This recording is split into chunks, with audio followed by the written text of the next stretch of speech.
The fuses went out in the string here in the dining room, the old C9 string.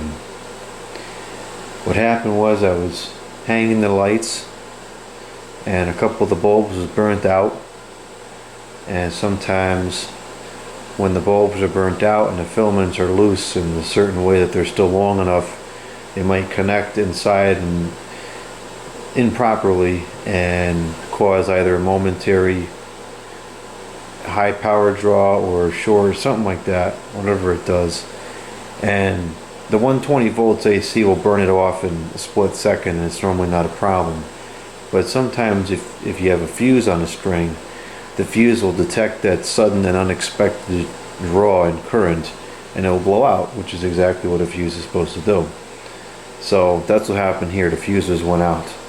Now this is a problem because this year I've noticed that certain items relating to incandescent light strings are no longer available.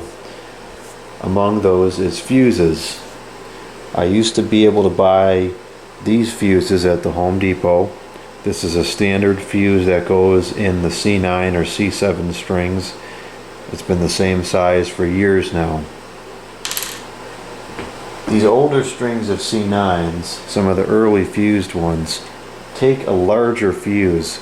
That fuse I have not been able to get for a while.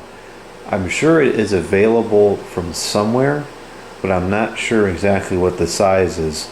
So to solve the problem, many years ago I made these little copper springs, and that allowed me to put this newer, smaller fuse in there, physically smaller, right, same power specs, and if I put it into the plug like this with my copper spacer, that would allow it to work, and that remedied the issue because now I can use in the string something that's readily available. Now we're back to the same problem again because it's no longer readily available. So what I've decided to do, because there's really no other option at this point until I do some research and find out what the original size fuse is and how to get it, because all it says here is you use 125 volt fuses. It doesn't tell you what size it is. I've built new fuses, and these will just kind of stick in here like this. I've already got one of them in there. I have to shrink this down a little bit, but this is just a copper coil. This is a step above getting out the aluminum foil and stuffing that in there, because at least this will not overheat. This will carry the current properly.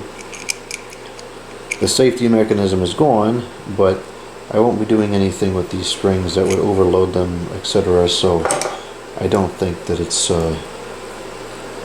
any kind of a hazard. They're not going to run unattended anyways. In fact, the first string on the line is not fused at all.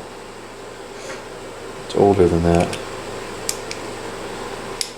Alright, so I just stuck that coil in there, and that should bridge the prongs to the contact in the back.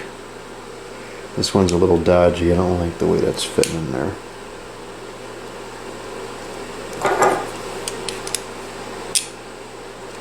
It's never really going to fit properly because it's not being used the way it was meant to be used, but I think we can do a little better than that.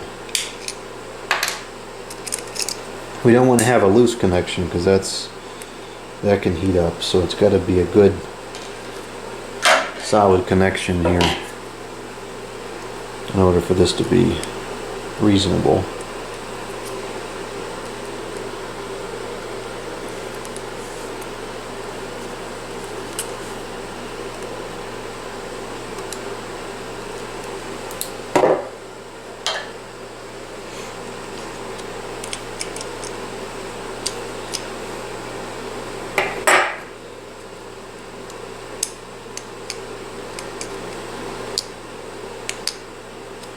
Alright, there we go, that's pretty good. You can feel the pressure on there. Alright, let me go ahead and plug these things in and see if they work or if it explodes or whatever it's going to do. It should work. I don't see any reason why it wouldn't.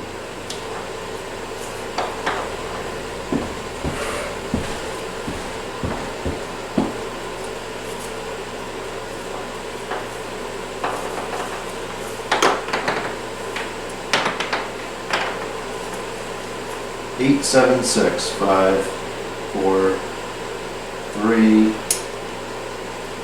power. Okay, it's working properly.